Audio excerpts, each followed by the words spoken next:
right, so we are live tonight here, or this afternoon, if it's afternoon your time, to really explore winter and your emotions and really tiredness levels. We've got so much that we're going to talk about tonight, and I'm really happy and excited to do that. And as ever, bring your questions. And we've got a little bit of a change to usual as well, because you can't see her, but joining us right now, there is a wonderful woman called Nicola Barnett, who is an amazing interviewer. So we're going to do a slightly different format tonight, in that she's going to be interviewing me about these, which is very cool for me, because I get to really explore different things depending on where her interests and thoughts take us all as well. So Nick, go ahead and say hi.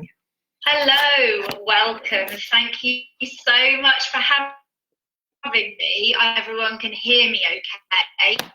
And we're doing a link through a video service, so do let me know if you have a problem with the connection. But yeah, delighted to be here. One of my favourite things to do is to ask Prune questions, so I'm delighted to be doing that in a way where other people can perhaps chip in as well. So thank you for having me, and I'm delighted to be here. It's going to be great, and I see so many of you joining us already. Hi Vicky, saying hi to Nicola and Prune and Carla, Sylvie, Katya, Claire, Joe. That's very fabulous that you are here with us today. I'm sure after the busyness of the holiday period that there will be, yes, you always also have big need for rest right now. So I hope that our lovely chat this evening can bring some restoration to you as well. And, you know, even though Nick is here with her questions, then also bring your questions forward as well. She's going to be monitoring and reading and bringing forward any questions that you bring forward. So yeah, great. Well, how about we start, Nick? I know that there'll be more people joining us, but let's get going. Yeah, fantastic. So there's a few big topics around this time of year, and certainly some that I've been feeling a little bit myself, and I really appreciate the time that you've taken to put together some videos recently on some key topics of this year.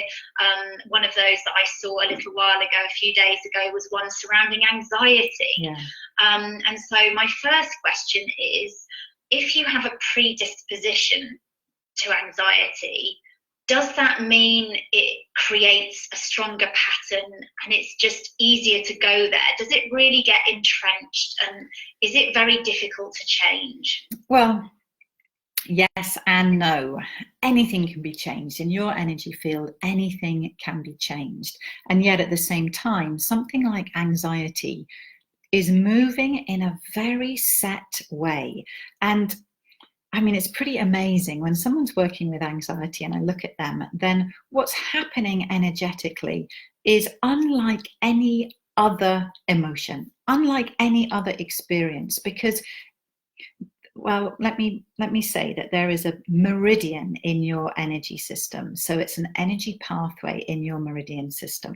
And if I was to trace that meridian right now, I'd bring my hands to my face, I'd go around my face, and I'd come down, I'd go through the front of my body, the front of my legs, and off my toes.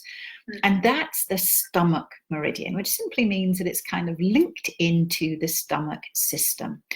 But when you work with anxiety, that organ system gets really, really frazzled. In the email I sent out, I was talking about the running piglet syndrome. And it's because instead of that loop around the face and then traveling down the rest of your body to really ground you, what happens instead is that that loop just keeps cycling around and around and around. So this space here, which is a really powerful one, and maybe in a little while we'll get to work with an exercise in this throat area, because this space here in winter needs to be in a place of flux where your energy is moving in and out of this area continually. But why winter? You just said in winter. Yeah, in winter especially, because your whole energy system in winter has moved internally. And of course, it's still external. You still have things like an aura, but the focus of it, because we're in the deep yin time, we're in this time of stillness. of reflection, of really allowing your energy to settle down into the depths of your being, to prepare the ground. Well, actually, not just to prepare the ground, but to rest, because resting prepares the ground in itself. So all of your energy has moved in. Now, obviously, this area of your throat, right now I'm talking. And so because of that, there needs to be external movement here. There needs to be more of a yang movement, yin being internal, yang being external. So there needs to be this kind of ability within the throat area for moving inwards, reflection, introspection, consideration of self and your life experience, and then the expression of that. So winter is a very powerful time for the balance of that movement. So then when you've got this meridian system that's kind of stuck, it means that the heart can't get involved in the thing that you're being anxious about. So we bring the wisdom and the intuition of the heart up, and it meets the logic and the rational of the brain down, and it's the flow between those two that really can provide us the balance, the ability to assess any situation and really hold ourselves in that yin yang, intuitive wisdom, rationale and logic together. But when we work with anxiety, that just can't happen. So which comes first, the thought or the pattern of anxiety? The pattern. The pattern. Yeah. So actually, let's say that I'm someone who on and off has worked with anxiety all of my life. And it means that there'll be kind of, your energy patterns need to flow in ideally healthy and connective and cohesive patterns in all situations. Now, when something like anxiety has been part of your experiencing, then instead of that pattern flowing as it needs to, it's learned a new pattern. Yeah, it's learned a habit. And that habit is one of limitation. That habit means that when something comes up in your system that might otherwise be something that you could process, that you could bring groundedness, your heart wisdom, your brain logic into, instead of that happening, this pattern, this habit kicks in. And so even if you bring in some amazing willpower, determination, maybe some methods you already have to really work to change that habit, it's hard work. It's hard work. So no amount of positive thinking is going to get you out of this massive loop that you've got yourself into, even though you might have upgraded your consciousness to be more passionate towards self, it might still not quite be able to get through this motorway that's been created. And is that how you see it? Like if you walk down the street and you see people's energy fields, do you actually see like a motorway, a ring road of like energy around their head? If they're, and you go, oh, that person has obviously got a pattern of anxiety. Is that what you would see? Yeah, and actually that wouldn't be the most apparent thing in that person's energy system. What would be the most apparent thing is the lack of energy from the neck down. Okay, yeah. That is a really amazing visualization for me to have. Yeah, that's cool, because that helps us understand how important it is to create the connection between the heart and the head. Absolutely, and recognizing that it doesn't stop there, that actually that heart field is your big electromagnetic grounding field. So when that's in balance, when this flow is happening in the upper part of the body, then actually that flow is happening all the way down through your chakras, which many of you will be familiar with, through the pelvic area, down the legs, and you become this amazing flow of energy from above your head to beneath your feet and the opposite direction. So when you're working with anxiety, it's more that so much energy is moving around here that the rest of your body system really gets starved for that essential flow. Right. Okay. Yeah, that's an amazing way to look at it. And tell me more. You said about the wisdom of the heart. So I feel like I have an understanding about that on a kind of, you know, a romantic and intellectual basis. But tell me more about that from an energy perspective. What is the quality of that? Tell me more about that. Yeah, well, there is so much to say about that. We could have many sessions just about that. But really, when the heart is governing the rhythm of the body, and that's the key thing. When it's governing the rhythm of the body, the brain finds its way of energetic coherence with the heart. So never at any point in our existence should the electromagnetic energy of the brain be in charge of the body. That leads to, well, sometimes it doesn't lead to a looping of energy, but it always leads to electromagnetic energy of the brain kind of taking us up and out of our body. And, you know, I can see people who have amazing intellect and love working with the brain and their thoughts and able to follow their thoughts amazingly. And my husband's one of those. And sometimes it can get so much that his activity mentally is so high that it's not negative for the body. It's not anxiety. Nothing's looping there. It's just that the physicality becomes a lot less important.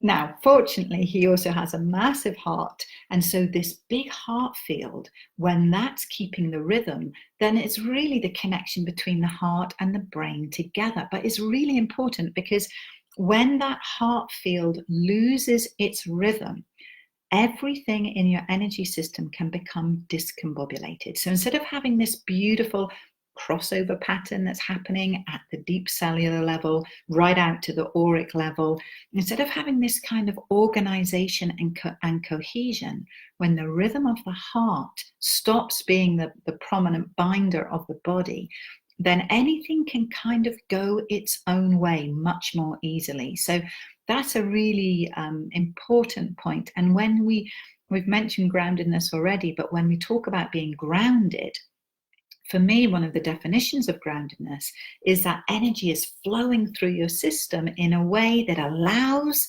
the energetic component of the heart to keep the rhythm of the body. Yes, nice. And a question here from Claire. Hey, hello, Claire. She was just asking with regards to anxiety in the stomach meridian, does tracing the stomach meridian pathway help someone break this loop? Is that something that would be beneficial? It can be, Claire. It can be.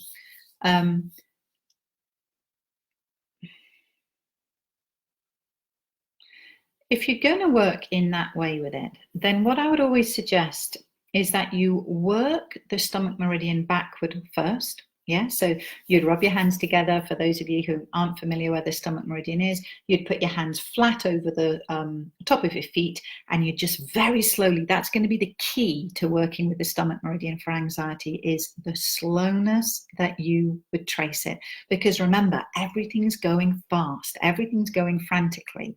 So actually, if you were just to, let's say I was just to come and trace my stomach meridian at what I would call a normal speed, it's going so fast, it's like the magnets of my hand cannot pick it up. Yeah, your hands are electromagnetic, incredible little magnets here. So instead, I would once put my hands over the top of my feet, maybe take a breath there. Then I'd really slowly trace all the way up to my knees, take a breath there. Trace all the way on the front of the thighs, get to the hip bones, take a breath there. Come all the way up to the top of the breasts or the pecs. Take a breath there. So at this point, it's like you're calling the pathway of the stomach meridian back into memory. Then I'd come all the way up. I'd probably pause again here. It's just like, how do you call it back? How do you remind it to really slow down and relax? I'd come up to the eyes. I'd keep my hands over my eyes for several breaths, really several breaths here. And then I might trace that stomach meridian forward in exactly the same way, really slowly, consciously. And, you know, if I was really working with anxiety and was choosing to work with that energy exercise, I would also, as I was taking all of those breaths, so we're talking about maybe 3 minutes to trace it one way, 3 minutes to trace it the other, then I would be giving good attention to the anxiety within me. I would be thanking it for its wisdoms. I would be inviting it to be released from my system. So the action of my hands is one powerful tool, but my consciousness is going to be as or more powerful. So let's combine them together. So if I'm doing that and I'm really honoring the fact that, yeah, I feel really anxious about this event or this situation or this time of my life or whatever it is. And at the same time, I invite peace into my system. I invite my energy system to relax over this matter. Then at that point, that's going to be a way to really help rewire and repattern your energy. Yeah, that's beautiful. And it's so easy to just do something quickly, and because that's the speed our energy is operating at. So Absolutely. To be consciously slowing it down. I mean, I remember when I was sort of probably suffering from a bit of anxiety working a stressful job, I used to drive really fast everywhere. Yeah. It used to show up in that way. So making a determined effort to do the opposite is so valuable. Thank you. That's so true. And you know, the Chinese would call this kind of running anxiety in the system, running piglet syndrome. And there's a most amazing memory of mine when one of my nephews was about 3 years old, and he was wearing little shorts and little welly boots on, and we had lots of pigs at that time. And we walked down and I opened the gate for him to go through, but then I had to attend to his brother. And when I looked round, probably about 40 or 50 piglets had come up to my little nephew, and he got frightened, so he started running. So this little tiny blonde-haired boy, like running down the farmyard with a great big herd of little galloping piglets running after him as well. So, and I mean, talk about anxiety. There was a lot of anxiety for him at that point. So yes, we need to slow everything down, because one of the things with that galloping piglet syndrome is that it gets so chaotic. Nothing else in the system can find its organized or peaceful path, because all of this is happening. Yeah, brilliant. And Carol has a question, going back to the energy block in the throat, as in there is not an energy connection. Would that lack of energy show up in some kind of throat or thyroid issues instead of anxiety? Totally. Does it can also do. have additional knock-on effects? Yep, absolutely can do. And I mean, let's think about that area of the throat. We've got the thyroid in there. We've got voice in there. Yeah, we've got that ability to express, really key one.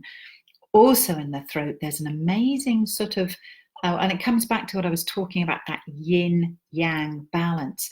The throat itself, when it's moving in its harmony, then actually it's continually balancing left and right side of the bodies, upper part of the body, lower part of the body. It's a real central place in your energy system. So yeah, it's super subtle, and many, many things, even like recurrent sore throats or candida infections in the throat, that's often because of this yin-yang balance that's really not in its balance. Okay, wonderful. And Eva, hello Eva, lovely to see you here. She's asking about this heart and brain connection. How can you best connect the heart and the brain in a way that heart logic can prevail? Yeah. So how do we make sure the heart is the amplified consciousness and force within our being, but we still need our brain? the beautiful comment of Blaise Pascal's, a philosopher of a few hundred years ago, talking that the heart has reason that reason cannot know. And I love that quote, that, as you say, Eva, that real wisdom, the intellect of the heart. And of course, in Chinese understandings, the base of consciousness is within that heart. So, so much to say about that. One of my First Nations teachers when I lived in Canada would talk about the longest journey anyone ever undertakes is the journey between the head and the heart. I really, really agree with that. So, you know, I can give you exercises that can help that. And at the same time, a lot of it is asking yourself, simply asking yourself in all situations, how do I feel about this? I now know what I think about it, because we tend to access our thoughts very quickly, yeah, full of kind of analysis, rationale, judgment, all coming from the head. Beautiful. We need those qualities. But if we understand that that's a first place, and that there's another place as well, a deeper, quieter place, and all we have to do is ask, like, well, how do I feel about that? Or another great way would be say, if I understood the wisdom of my heart, what would my heart say about this? And if we can bring that understanding in at the same time, we begin to really, really get so skilled at traveling between the head and the heart that it's no longer anything that we have to do in such a conscious or logical way. It begins to be something that we're holding side by side. Yeah, lovely. And then moving on from anxiety, which is such a key topic, just to ask in relationship to winter, why is anxiety a thing that shows up more at this time of year? Yeah, well, there's a few reasons for that. One is that many people right now, with the darker days generally, I know that if you live in a place that's got lots of glorious snow and great big sunny skies, and this is some of the brightest times, but definitely for those of us that live in Britain, it's certainly grey times. And many of you will have that experience, that actually the light that you're used to, that your system really needs, simply isn't there in the winter. And because of that, I've already said that your energy comes in and it settles in deeply. Well, many of us aren't used to having that kind of stillness or quietness in our lives. So for some people, that in itself can be a little bit scary, or just, terrifying. Or even just uncertain. And so what happens is that you can feel concern or fear about that stillness, the depth. It's like you get to glimpse some of your own magnificent depths. And if you know that's what's happening, that actually, no, you might not want to accept that dinner invitation or to go out and do that bit of shopping, that actually you just want to sit down on the sofa and do nothing, not even be creative or think about things, that you just want to be. That's all you want to be. And that's nothing that, well, certainly in my family, that was nothing that was encouraged when I was little. You know, you had to continue to do something. Your worth often gets defined as what you do. And so in this time in winter, it can be really jarring between what your deep systems are informing you, inviting you towards, and what your normal habits are. You know, we have the amazing light bulb now, which means that we don't have to be governed by our energy systems. We can override them, but overriding comes at cost. And so often that anxiety in the wintertime comes because you're no longer in your authentic place. Your authentic place is much quieter, much deeper, much stiller. And if you're not familiar with that, or if you don't know how to align yourself to that, you know, there's certainly been times in my life when things have got so busy that the winter's come and it's been really jarring, because my system takes this internal move and I feel like I have to leap it forward. What's going to happen when I do that is that I get to summer, spring I manage, summer I get to, and I feel exhausted because I never got that big recharge in winter. So anxiety can come in because of the jarring place between where we are and where the busyness of our life is. And, you know, even the holiday season is very, very busy. There's a lot to do in the holiday season. And although midwinter festivals are part of every culture, we kind of do it for a long time, and there's a lot of stress that can be around those holiday preparations and experiencing. So that's not what the midwinter festivals, which would have been a few days, they would have been collective gathering, lots of storytelling, lots of nurturing of each other through food, through celebration. Many of us have different experiences of that holiday season in the winter, and that can become very, very anxiety provoking. And do you see some people who, because of their natural rhythm, they thrive more in winter, and some people who don't? Or really, across the board, should everyone be taking time to go slow and go inward and reflect in whatever way that they can? Yeah, I mean, of course, there's going to be different relationships to your needs. What I see is that a lot of people that live in snowy areas, their relationship with winter can be beautiful, because in many ways they're in such thick stillness all around them. Nature has given them this amazing blanket. And I mean, the sounds of snow are so dense, thick, still, magnified at the same time, that can really bring a deep reverberation and nurturing into people who experience that level of winter. So actually, often people that live in those climes, they have a much more natural resonance with winter, because in so many ways the snow forces them to have a very different way of living than in the spring, the summer, or the autumn. But for people who don't have that thick winter experiencing, and I'm not in any way saying that all of you who live in those snowy climes totally love it and find complete resonance, but as a majority, there tends to be a different relationship energetically within a community or a culture. But for people who don't have that beautiful, bright, sunny, snowy, thick stillness, then many people struggle in winter, because culturally we just don't have that supportive aspect. It tends to be much more that you're expected to do exactly the same in your work, in your private life, as you would do in the bright sun of summer. And so that gets to be really, really jarring. We are part of the seasons, we're part of this earth. And so our energy system, just as it has a daily rhythm, has a seasonal and annual rhythm. And, you know, if we talk about rhythms, we talked about the rhythm of the heart, but let's think about the rhythms of hormones, because the rhythms of hormones are so closely linked to the diurnal rhythm of the day.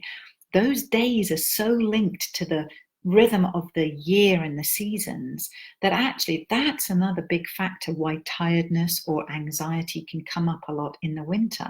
Because or insomnia maybe, or that's great that oh, totally, insomnia as well. Yeah, I mean, any of these big beautiful patterns that your endocrine system governs. So yeah, the rhythm of your hormones in winter can either be one of kind of real thickness and depth and beauty and wow, deep pulsing hormonal balance, or it becomes part of what gets kind of discombobulated and really wired and fried in the winter.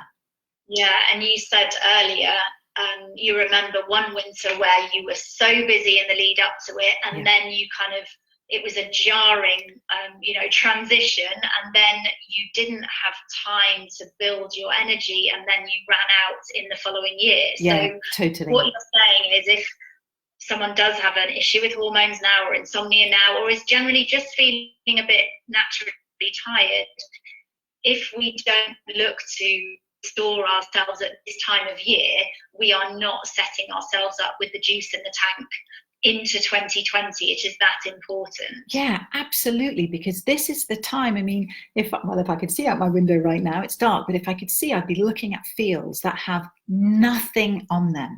Yeah, there's nothing growing. All of the leaves have gone, they've rotted into the earth. The earth is being prepared. It's still, it's quiet, it's being prepared. Now, come springtime, when we begin to move into that real big change from internal to external. We have this amazing push at that time of year in our energy systems. When that happens, it's either going to come out of an empty battery because you didn't get that opportunity to recharge in winter, or it's going to come out beautifully abundant from a charged battery, your body as the battery. And not just your body, your emotions, your deeper sacred aspect of yourself as well. That's what winter offers, the ability to recharge. So you're absolutely right. In times when I haven't been able to really bring in the nourishment of winter, I love spring, and so I can ride spring. You know, I can, even with an empty battery, I can do spring. But come summer, my battery gets really empty, and that's going to hit my adrenal health. It's going to definitely hit my willingness to be sociable in the summer, but it can also really lead a trajectory towards burnout at that time. Summer's all about fire. It's about everything rising in the system. And for it to rise, it needs to have a battery to rise from. So absolutely, that's one of the things that winter's so important about, is recharging all of your systems so that, wow, you can really meet what your body, your emotion, your soul needs are for the upcoming year. Yeah, amazing. Thank you. And talking about tiredness or exhaustion, I'm familiar with an energy pattern where when you get really tired, it goes kind of straight up and down rather than crossing over for maximum vibrancy. Yeah. So how can you tell in winter, it's like, am I just sleeping so much because it's winter, or do I have a bit more of a problem? Yeah. You know what? Yeah, totally. So you're talking about that energy pattern that can happen when you get really tired. And so I was just checking in. It's not quite in my system yet, but it's not far off because I'm excited to be talking to you. Everything's in its cohesion. But when I finish this Facebook Live now, maybe I'll go into my kitchen and really begin to relax, to kind of ground back down into my system before I get ready to go to bed. Then what will happen is that instead of all of these beautiful crossover patterns and cohesion in my energy system, it's going to really gently, hopefully gracefully, open up into what we would call a homolateral or same-sided pattern. So that big crossover that's happening on the left side of my body governing the right side and vice versa will just begin to separate. Now, when that happens, I'm going to feel tired. I might feel like some of my mental clarity begins just to relax. That is a perfectly normal thing. If I watch any child around the time of 6, 7, 8, depending on their age, their little systems that have been so crossed over through the day suddenly begins to move into this homolateral pattern. And after a while, it stops flicking back and forth. It settles into homolateral, and the whole body system begins to prepare for the receptivity of sleep. That's why it opens up. So you can see this as the system just relaxing, releasing, opening so that you can receive the benefits of sleep properly. Also, it's a great... So it does that when you sleep. So that is what it's supposed to do when you sleep. Absolutely. But actually, if I was to watch somebody sleeping, their system would really continually be moving back and forth. It might have big periods of being homolateral, might have big periods of everything crossing over. It depends a lot what's going on in the psyche at that time, yeah? What dreams you're working with, what sleep patterns you're in as well. So it's very fluid in your sleep times. But when I'm at the end of the day and I feel tired like that, then it's relaxing. It doesn't feel intense. It doesn't feel like I'm wading through treacle. It just feels like, oh, I'm a little less clear. Maybe I'm a little clumsy. My body's tired. I'm getting ready to go to sleep. So that's natural homolateral. That's healthy. But many, many people wake up in this pattern and move through their day in this pattern. And especially in winter, if they're struggling, if you're someone who wakes up and you're already tired, or you feel like you don't want to get out of bed, that really indicates that your system hasn't kind of leapt into that easy crossover for your daytime. That's hormone related as well. But it's more about the way that your burners, your big batteries, are really firing the system. So if you get to a time in the day and you always crash at that time, maybe for you it's 11 o'clock in the morning, maybe it's between 3 and 5 in the afternoon, maybe it's all day, and then you pick up at 9 o'clock at night and you're wired all night and you don't get to sleep properly until 3 or 4 in the morning. There'll be many different patterns, and you'll be familiar with where you tend to go. So in those situations, that's not healthy receptivity to sleep. That's that habit that we were talking about earlier, the same kind that can happen around your face. That's a habit that's getting locked into place.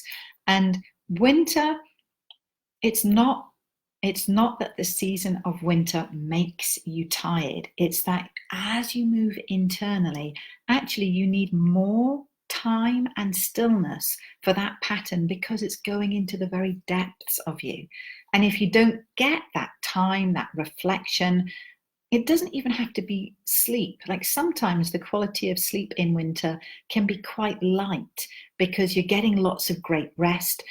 Winter is also the time that you can really travel deep in your system, which often leads to more dreaming, for example. So you might have slightly lighter sleeps, but actually you get more out of them because you're aligned in a different way. So yeah, it's a fascinating place, this way of winter tiredness.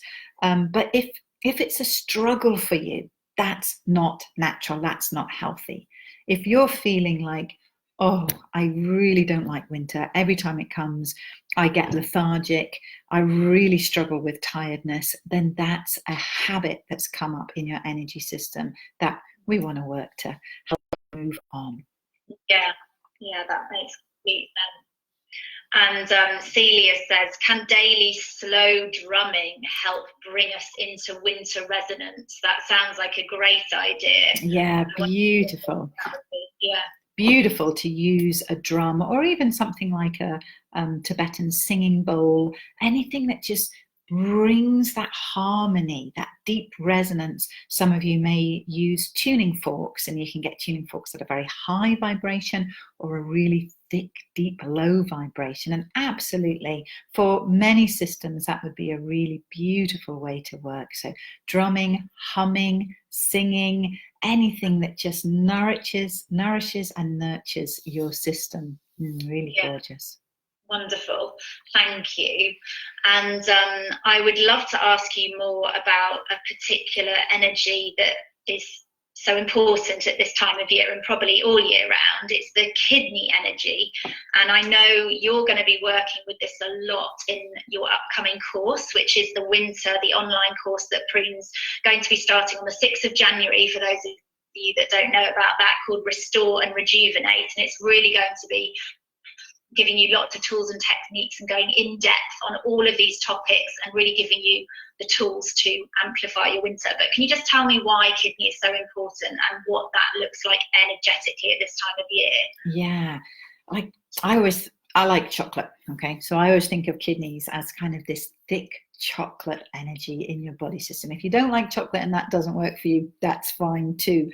But your kidney organs, they house such immensity. When I look at the kidney, it really looks like a black hole. I mean, that would be, not that I've ever seen a black hole in person, but how I imagine a black hole would be, or how sci-fi films tell us. It's that kind of swirling, deep, blacky, purpley, indigo energy, but it's so dense, as if you could touch the kidney energy and you would just keep traveling through the whole body system. It's such an immense place because it holds so much of your energetic potential. So the potential of everything you are, you have been and will be is held in your kidneys, and a lot of ancestral information is also held in your kidneys. So as far as any of the organs in the body, energetically, they are the deepest, even much deeper than the heart, because the heart moves out loads, it holds this big rhythm monitor, but the kidneys, their energy is totally different. It's like it continually moves in on itself. So when we get to the winter time, it's the kidneys that really hugely absorb energy. And as they absorb it, it's like they send, what's the word? It'd be like they send the coding of your potential through all of your energy system, which is such a cool thing. That is so cool. Can we just say that again? They send the coding of your potential through your energy system. Yeah. That's pretty cool. Yeah, it is. It's just such a deep kind of, well, Celia, you just mentioned drums. I don't know what this would be. It's kind of almost like a cello chord that just keeps reverberating, and it sends it through all of your body system. And from that place on, the body system begins to pick it up and move it. So then it's a bit more graph-like in the system. But, and this is the kind of the kicker in it all, for that kidney energy to happen, and that's where we get that huge creativity from, like creativity and the understanding that we are here, you are here to live your life. That's the kind of coding that comes out of the kidney. It's your deep, deep, deep purpose for being alive right now. Now, beautiful, beautiful coding. Yet, kidney is also it's one of your big batteries. It's your really, really big battery of your energy system. And it's a battery that can be difficult to restore.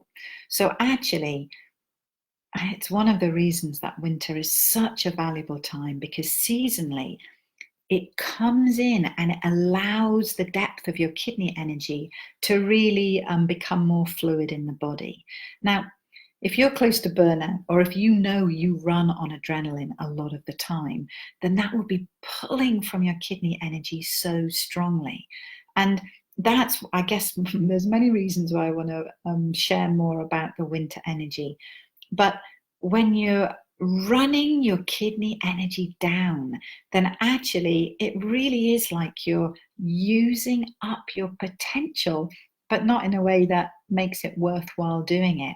So I really hope, if there's nothing else you take from this, that actually you have that idea of the deep restoration of winter being the fuel for you to actually deeper and deeper and more wisely bring forward who you are at your depth.